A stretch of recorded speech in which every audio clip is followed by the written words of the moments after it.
Se Deus é a verdade, como pode existir, em 1 Reis 22 do 19 ao 23, um espírito mentiroso diante do trono? E mais, se o Senhor condena a mentira, por que essa cena parece mostrar o céu participando de um engano? Essa não é uma pergunta pequena. Ela mexe com a nossa imagem de Deus. Ela atravessa a teologia. Ela encosta na consciência. E ela chega até a nossa rotina, até o que ouvimos, até em quem escolhemos acreditar. Porque muita gente não abandona Deus de forma aberta.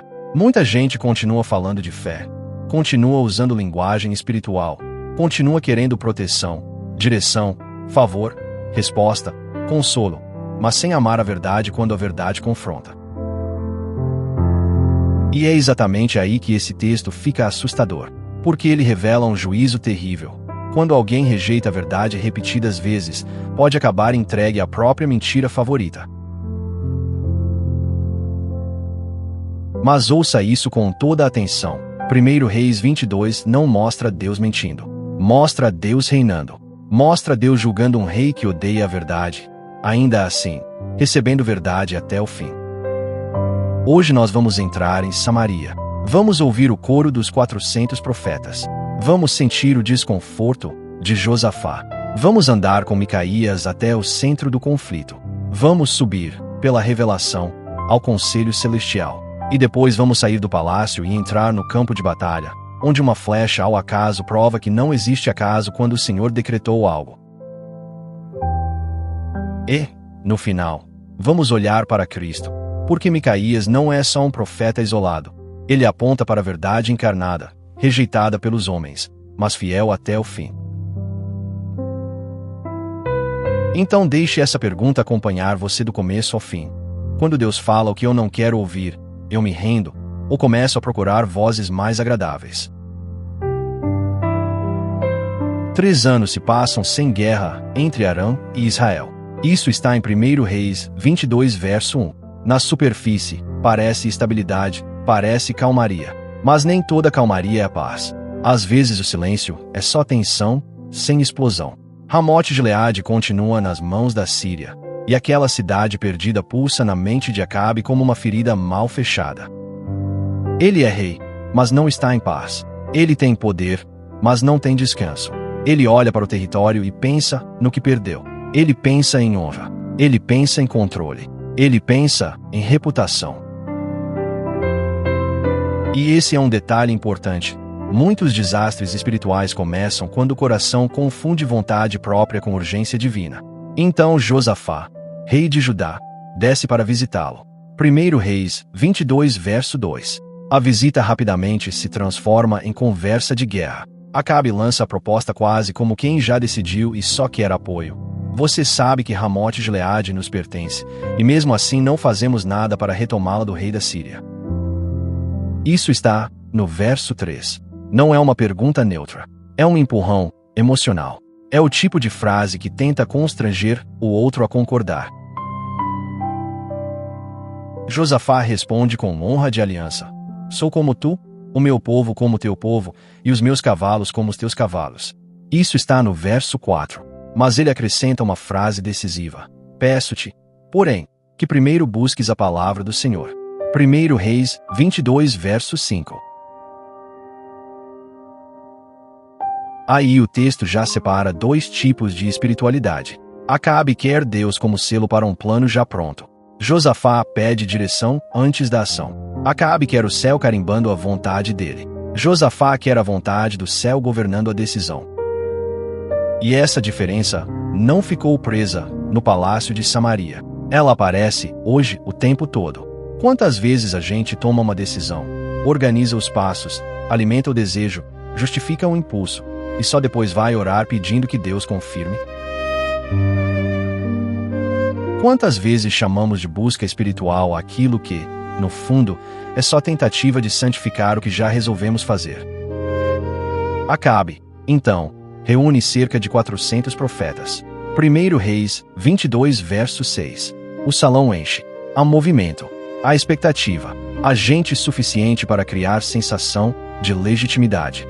O rei faz a pergunta: devo ir à guerra contra Ramote-Gileade ou não? E a resposta vem imediata: vai, pois o Senhor a entregará nas mãos do rei. Rápido demais, liso demais, seguro demais, nenhuma pausa, nenhum tremor, nenhum peso de santidade, nenhuma reverência que combine com consultar o Deus vivo. Há 400 vozes e um coro só em uma unanimidade perfeita. E, às vezes, a unanimidade é justamente o sinal de que alguma coisa está profundamente errada. Porque a verdade de Deus pode gerar concordância, sim, mas a mentira conveniente também sabe produzir coro. A lisonja, quando encontra um coração que deseja ser poupado, multiplica-se com facilidade. Josafá percebe isso. Ele sente que há excesso de segurança humana e falta de gravidade divina. Então ele faz uma pergunta que corta a encenação como lâmina.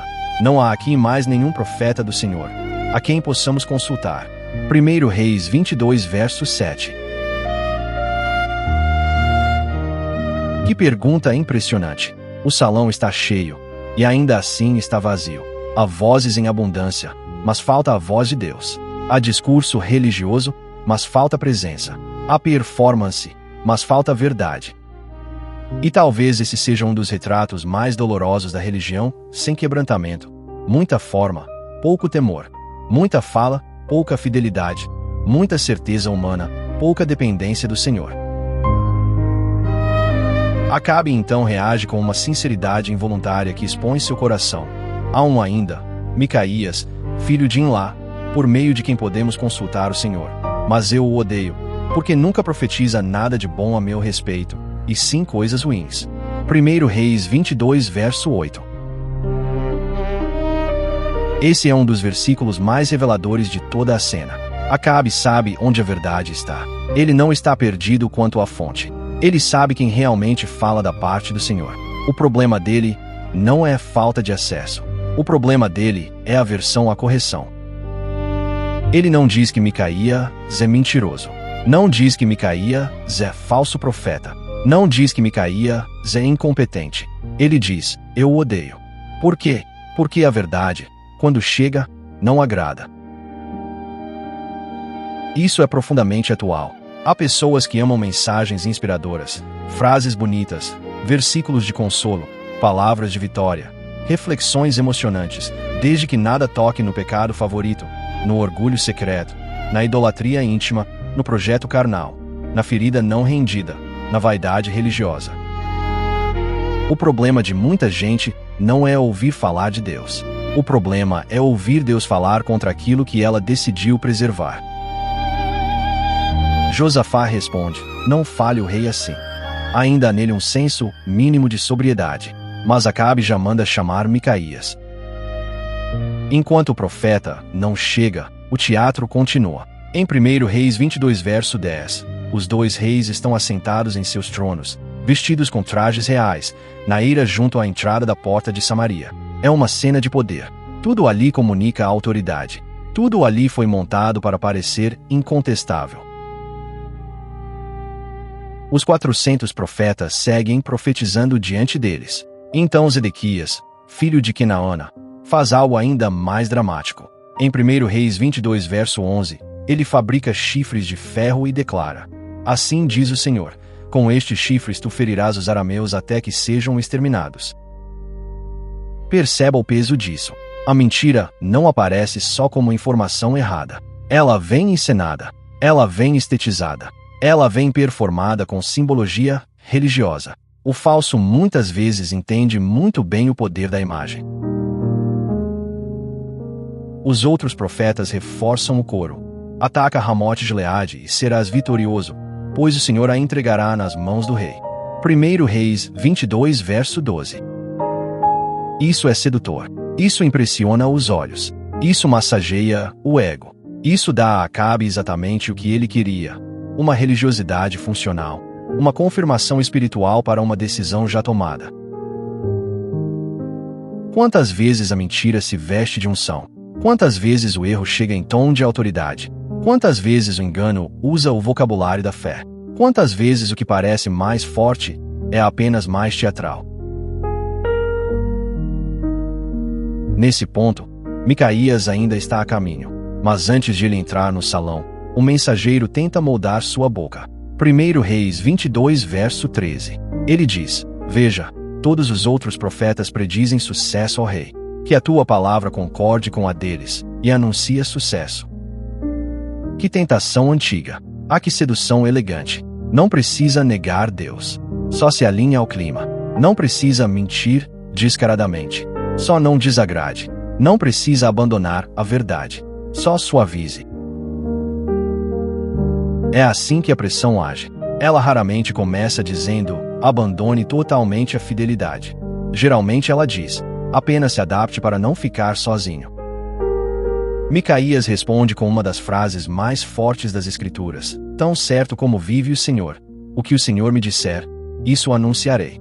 1 Reis 22, verso 14.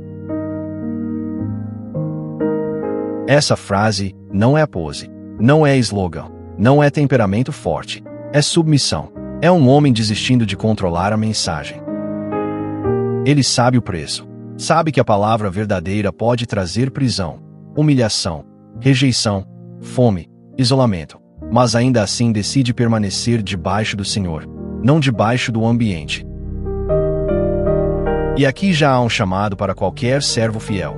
A missão do mensageiro não é editar Deus para caber no gosto do rei. É dizer o que o Senhor falou. Micaías entra.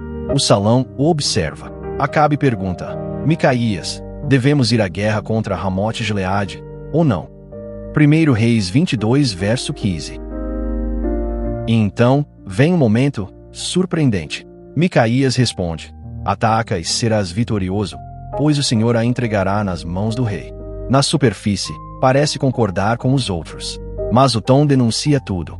Há ironia. Há uma espécie de espelho amargo sendo levantado diante de Acabe. O rei percebe imediatamente. Porque até quem ama mentira às vezes reconhece o som estranho da mentira quando ela sai da boca de um homem fiel. Então Acabe reage: quantas vezes tenho que obrigá-lo a dizer somente a verdade em nome do Senhor? 1 Reis 22, verso 16. É uma cena quase trágica, de contradição. O homem que odeia a verdade exige a liturgia da verdade. Ele quer poder dizer que consultou corretamente o Senhor, mesmo sem intenção de obedecer. Isso também acontece hoje. Há pessoas que querem o formato da santidade, sem o conteúdo da rendição. Querem parecer ouvintes da verdade, não necessariamente praticantes dela. Então Micaías deixa a ironia e entrega a palavra. Vejo todo o Israel espalhado pelos montes, como ovelhas sem pastor, e o Senhor dizendo: estes não têm dono. Cada um volte para casa em paz. 1 Reis 22, verso 17. Essa não é apenas uma previsão militar. É sentença sobre o rei. Ovelhas sem pastor significam povo sem rei. Significam morte, significam fim. A imagem corta o coração da sala. O barulho dos 400 não consegue apagar o peso de uma única palavra verdadeira. Acabe vira para Josafá e reage como alguém irritado por ter sido contrariado. Não te disse que ele nunca profetiza nada de bom a meu respeito, mas apenas coisas ruins. 1 Reis 22, verso 18. Esse é o coração endurecido reinterpretando o juízo como implicância pessoal. Ele trata a verdade como antipatia do mensageiro. É assim que o orgulho se protege. Em vez de perguntar isso vem de Deus, prefere dizer essa pessoa tem algo contra mim.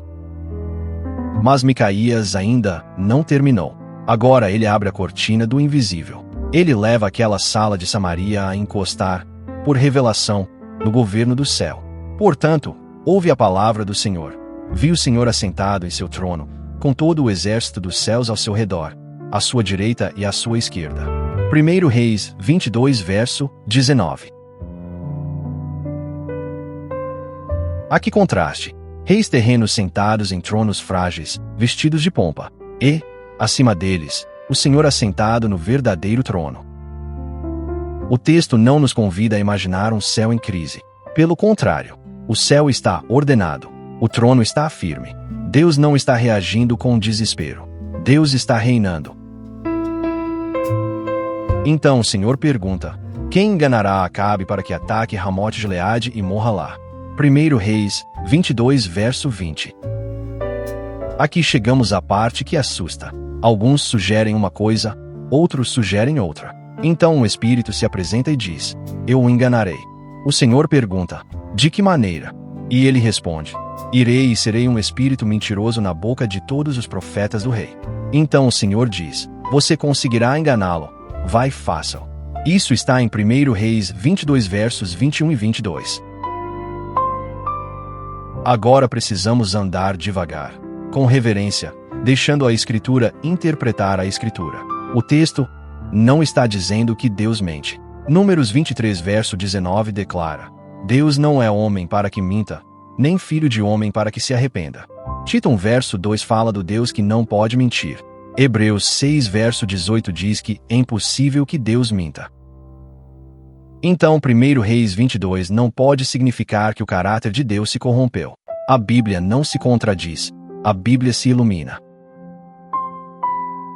O que, então, está acontecendo? Deus está julgando. Deus está entregando a Acabe a consequência moral de sua persistente rejeição da verdade. Observe toda a trajetória desse rei. Ele ouviu a palavra do Senhor em vários momentos, viu Elias confrontá-lo, presenciou sinais, recebeu advertências, experimentou misericórdias e repetidamente escolheu o caminho da obstinação. Ele não quer a verdade para obedecer. Ele quer apenas uma fala religiosa que o autorize a continuar como está.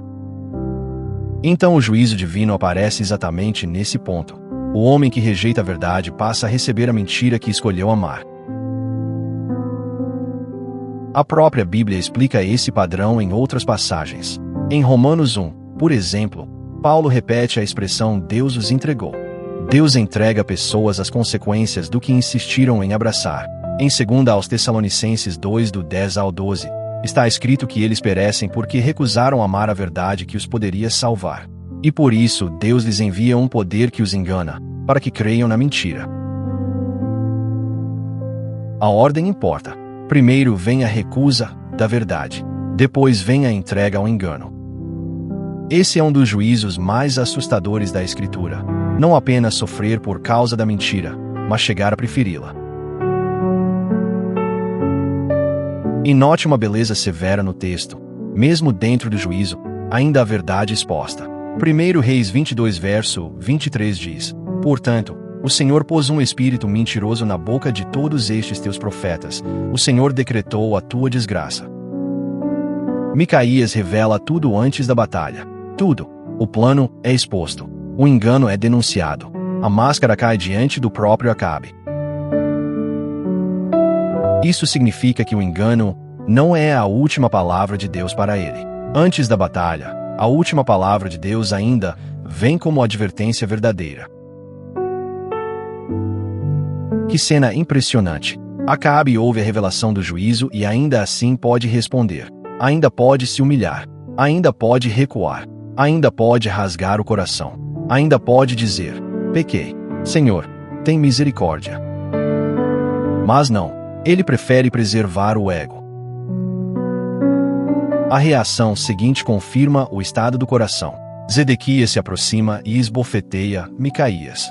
1 Reis 22, verso 24. O golpe no rosto do profeta é mais que agressão física. É a falsa religião tentando humilhar a verdade diante do público. Então ele pergunta com ironia arrogante: por onde saiu de mim o Espírito do Senhor para falar a você? A soberba religiosa tem esse padrão. Confunde espetáculo com autoridade e popularidade com aprovação divina. Micaías responde: você descobrirá no dia em que estiver se escondendo de quarto em quarto. 1 Reis 22, verso 25. A verdade não precisa berrar para permanecer firme. Então Acabe ordena: prendam Micaías. 1 Reis 22, versos 26 e 27. Levem-no de volta. Deem a ele pão e água de aflição até que eu volte em segurança. Veja o absurdo moral. O rei ouve uma palavra sobre sua morte, em vez de preparar a alma, decide prender o profeta. Essa é a ilusão do coração endurecido. Imaginar que, silenciando o mensageiro, a mensagem perderá força. Mas Micaías ainda lança sua palavra final. Se você de fato voltar em segurança, o Senhor não falou por meu intermédio. E acrescenta: ouçam, todos vocês. 1 Reis 22, verso 28. Não é um recado privado, é testemunho público. O céu falou diante de todos. Então o rei vai para a guerra. 1 Reis 22, verso 29. Mesmo depois de toda a revelação, mesmo depois de toda a advertência, mesmo depois de toda a exposição. E agora aparece outra marca do coração rebelde. Quando não consegue negar a palavra, tenta driblar a palavra com estratégia. Acabe diz a Josafá: entrarei disfarçado no combate, mas tu usa tuas vestes reais. 1 Reis 22, verso 30. Que pensamento revelador! Eu não preciso obedecer, só preciso ser mais esperto. Eu não preciso me arrepender, só preciso reduzir riscos. Eu não preciso mudar por dentro, só preciso alterar a aparência. Mas o disfarce só funciona no campo da percepção humana, nunca no campo da soberania divina. O rei da Síria ordena aos seus comandantes: não lutem contra ninguém, pequeno ou grande, senão contra o rei de Israel. 1 Reis 22, verso 31. A batalha começa. O chão vibra, o pó sobe, o metal se choca. Os comandantes veem Josafá com vestes reais e correm em sua direção. 1 Reis 22, verso 32. Por alguns instantes, parece que o plano de Acabe funcionou. Mas Josafá clama, e o Senhor o ajuda. Essa informação aparece de modo mais completo em 2 Crônicas 18. Mas aqui já fica evidente a intervenção quando os homens percebem que ele não é o rei de Israel e se afastam. 1 Reis 22, verso 33.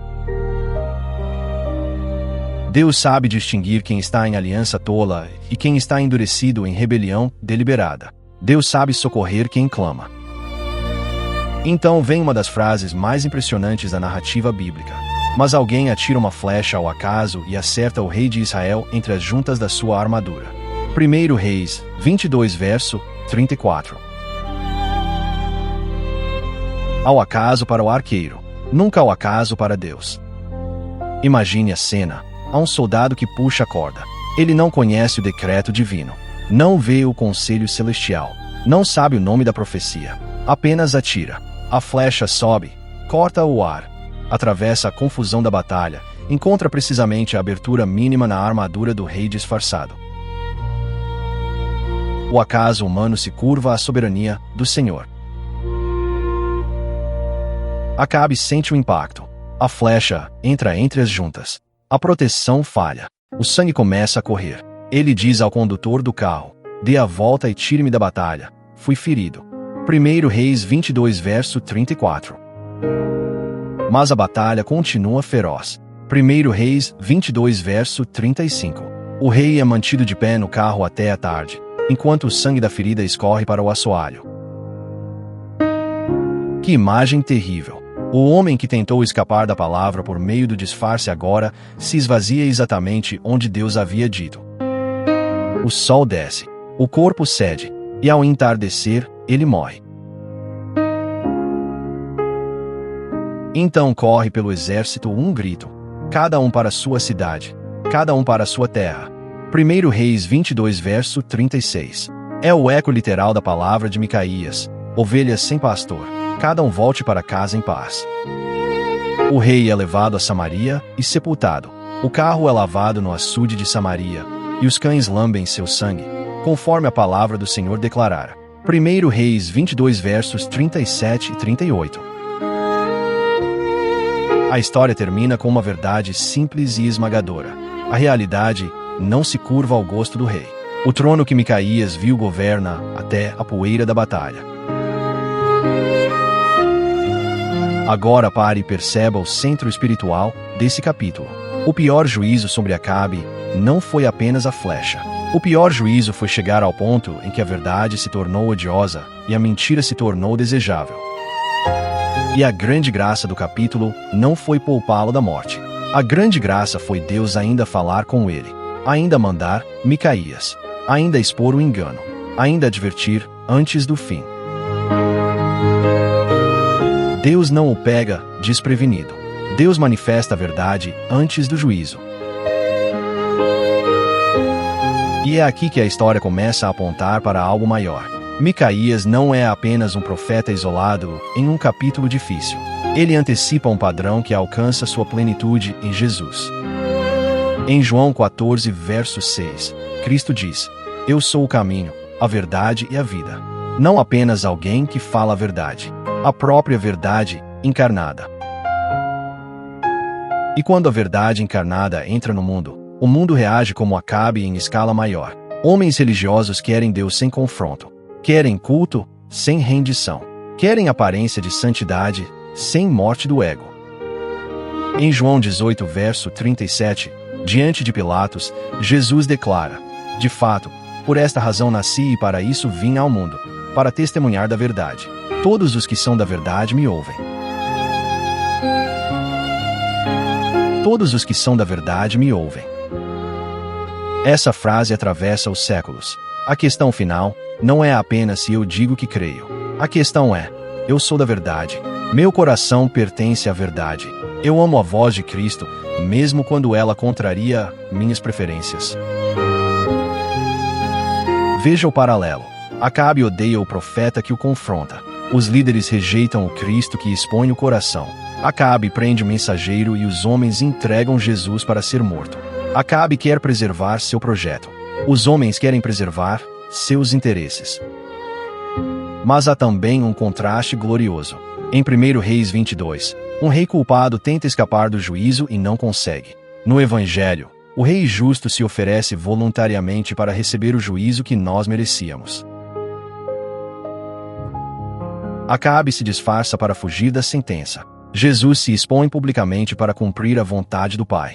Acabe cai ferido por sua rebelião. Jesus é traspassado para salvar rebeldes. Acabe morre sob a palavra de juízo. Cristo morre e ressuscita para abrir perdão a mentirosos, orgulhosos, resistentes e religiosos de coração duro como nós. Aqui está a glória do Evangelho. A verdade de Deus não vem apenas para nos condenar. Em Cristo, ela vem para nos libertar. Jesus diz em João 8, verso 32, E conhecerão a verdade, e a verdade os libertará. Isso muda tudo, porque agora, ao voltar para 1 Reis 22, nós não olhamos apenas com medo. Olhamos com alerta e esperança. O alerta é: brincar com a verdade endurece a alma. Rejeitar a correção repetidas vezes nos torna vulneráveis, amar o que nos destrói. A esperança é: em Cristo, ainda existe libertação para quem admite sua resistência e volta para a verdade encarnada. Então precisamos trazer essa palavra para o presente. Os 400 profetas continuam existindo, ainda que com roupas diferentes. Eles aparecem em mensagens que sempre nos absolvem, em conteúdos que nunca nos chamam ao arrependimento, em discursos que redefinem santidade para não exigir cruz, em vozes que transformam graça em licença, em palavras que nos fazem sentir espirituais sem nos tornar obedientes. Eles podem aparecer em telas, em cortes, em pregações, em bolhas de opinião, em ambientes religiosos onde tudo é encorajamento superficial e nada é chamado à rendição. E aqui é importante dizer com clareza: a vida digital não é inimiga da fé. O YouTube pode ser ferramenta abençoada para aprender a palavra. A comunhão também pode acontecer de forma real, na comunidade online, nos comentários, em oração mútua, em encorajamento santo. O problema não está na ferramenta. O problema está no coração que escolhe como usá-la. A pergunta não é: a internet é boa ou ruim? A pergunta é: eu estou buscando Micaías ou só colecionando vozes que confirmam o que eu já queria ouvir? Discernimento espiritual não é cinismo. Não é viver desconfiando de tudo. Não é cultivar uma postura orgulhosa de quem se acha mais puro que todos. Discernimento é amor pela verdade. É abrir a Bíblia e dizer: Senhor, se eu estiver errado, corrige-me. É ouvir uma mensagem e perguntar: isso me leva ao Cristo das Escrituras ou apenas conforta meu ego? Efésios 4, verso 15, manda falar a verdade em amor. Isso significa que verdade sem amor pode virar dureza carnal, mas amor sem verdade vira anestesia espiritual. Talvez alguém que está ouvindo esta mensagem perceba, com temor, que tem vivido como Acabe sem admitir. Você ainda quer linguagem de fé. Você ainda gosta de promessas. Você ainda quer ser visto como alguém espiritual, mas foge de qualquer palavra que toque no seu pecado favorito.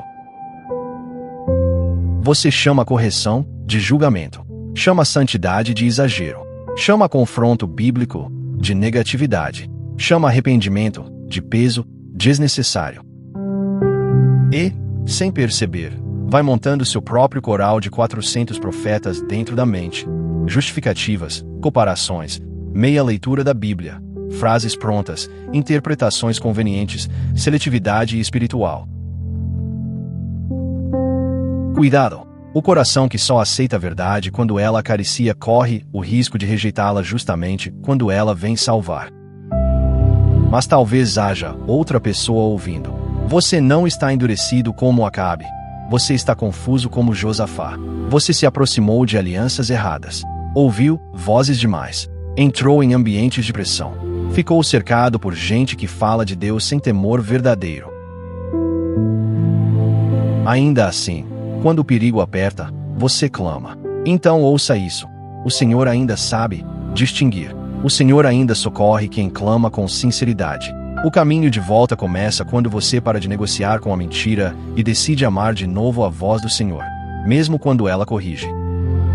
E talvez exista também um Micaías ouvindo agora. Alguém cansado de ficar sozinho. Alguém pressionado a suavizar a palavra. Alguém cercado de vozes mais populares, mais celebradas, mais vendáveis, enquanto a fidelidade parece custar caro demais. Se esse é você, lembre-se de 1 Reis 22, verso 14. Tão certo como vive o Senhor, o que o Senhor me disser, isso anunciarei. Nem toda minoria está certa, mas a verdade de Deus nunca depende de maioria para permanecer verdade. Às vezes a voz fiel vai sangrar. Às vezes será ridicularizada. Às vezes vai ser mal interpretada. Mas o trono continua ocupado pelo Senhor. Agora vamos descer isso ainda mais para o chão da vida diária. Como se aplica, na prática, essa palavra? Primeiro, examine o que você procura quando abre a Bíblia ou assiste a uma mensagem. Você procura encontro com Deus ou apenas alívio emocional? Segundo, desenvolva o hábito de permanecer em textos que confrontam você, em vez de correr para conteúdos que afastam o desconforto santo. Terceiro, valorize irmãos e irmãs que amam sua alma o suficiente para dizer a verdade em amor. Nem toda voz agradável é amiga. Nem toda voz confrontadora é inimiga. Quarto, leve sua vida secreta à luz. O auto-engano cresce na sombra. Quinto, ore pedindo um coração ensinável. Um dos maiores sinais de saúde espiritual não é nunca ser corrigido, é continuar corrigível. Tiago 1, verso 22 diz: sejam praticantes da palavra, e não apenas ouvintes, enganando vocês mesmos. Perceba isso. Existe um tipo de mentira que acontece sem falso profeta externo. É o auto-engano. A pessoa ouve, concorda, comenta, repete, até se emociona, mas não obedece. Aos poucos, a alma aprende a transformar convicção em verniz. A palavra vira linguagem. A fé vira aparência. E Cristo não morreu para produzir verniz religioso. Ele morreu para nos dar um novo coração. Por isso, o chamado final desta mensagem não é para medo servil, mas para rendição filial. Se você pertence a Cristo, a correção de Deus não vem para destruí-lo, vem para alinhá-lo ao amor do Pai. Você não precisa fugir da verdade quando foi alcançado por aquele que é a verdade. Você pode abandonar o altar da autoaprovação. Pode parar de gerenciar imagem. Pode desistir do disfarce de Acabe. Pode confessar hoje: Senhor, eu quero um coração ensinável. Se esta palavra encontrou você, não endureça. Não procure imediatamente algo mais leve para apagar o que Deus está tocando agora. Faça deste incômodo um altar. Transforme esta inquietação em oração. Ore assim, se essa é a sua fé. Senhor meu Deus e meu Pai, em nome de Jesus, eu me coloco diante de Ti com reverência. Tu és santo, Tu és verdadeiro, Tu és justo, e em Ti não há mentira alguma. Eu reconheço que muitas vezes meu coração prefere conforto à correção, confirmação à obediência, aparência à rendição. Perdoa-me, Senhor. Perdoa-me pelas vezes em que ouvi Tua palavra e resisti. Perdoa-me pelas vezes em que procurei vozes que me poupassem, em vez de buscar a Tua voz que me cura. Perdoa-me pelo orgulho, pelo auto-engano, pela dureza, pela seletividade espiritual. Em nome de Jesus, eu renuncio às mentiras que tenho alimentado. Renuncio às justificativas que tenho construído. Renuncio ao desejo de parecer bem sem estar rendido de verdade. Lava minha mente. Purifica meus desejos. Alinha meu coração com a Tua vontade. Dá-me amor pela verdade. Não me deixes amar aquilo que me afasta de Ti. Não me entregues à cegueira do meu próprio ego. Tem misericórdia de mim, Senhor. Jesus, Tu és o caminho, a verdade e a vida. Eu corro para Ti, não para esconder meu pecado, mas para confessá-lo. Não para negociar com a Tua voz, mas para me submeter a ela. Quebra em mim toda resistência. Cura em mim toda duplicidade. Arranca de mim todo o prazer no engano. Planta em mim fome pela Tua palavra. Espírito Santo, forma em mim um coração ensinável. Dá-me discernimento para reconhecer vozes falsas. Dá-me humildade para receber correção. Dá-me coragem para obedecer, mesmo quando a verdade vier sozinha. Guarda minha mente, minha casa, minha família, meus olhos, meus ouvidos e meus caminhos. Faz de mim alguém que ama a verdade em secreto e em público. Faz de mim alguém que não usa a Tua palavra como adorno, mas como pão. Eu te peço também por quem está cansado, confuso, ferido ou cercado de vozes erradas. Traz clareza, traz arrependimento, traz libertação, traz sobriedade, traz de volta ao centro da Tua vontade todo aquele que se desviou. E fortalece os Micaías desta geração. Sustenta os que estão pagando o preço da fidelidade. Lembra-os de que o trono continua ocupado. E acima de tudo, Senhor, dá-nos amor por Cristo. Amor pela verdade encarnada. Amor pela Tua presença. Amor pela Tua vontade. Que a nossa vida não seja governada por aplausos, algoritmos, maiorias ou impulsos, mas pela Tua palavra viva. Que em tudo o nome de Jesus seja exaltado. E que, quando Tua voz falar, nós não endureçamos o coração. Em nome de Jesus, amém. E se essa mensagem falou com você, deixe nos comentários uma resposta simples e sincera. Senhor, dá-me amor pela verdade. Isso pode se tornar uma oração de fé para você e para alguém que estiver lendo. E, se este tipo de ensino bíblico profundo ajuda você a discernir melhor a palavra e permanecer firme em Cristo, inscreva-se no canal para continuar caminhando conosco nesta congregação online de fé, verdade e crescimento espiritual. E não saia quando este vídeo terminar. Na tela final, eu vou deixar um próximo vídeo para aprofundar ainda mais aquilo que Deus pode falar ao seu coração hoje. Vá para ele com reverência e fome da palavra.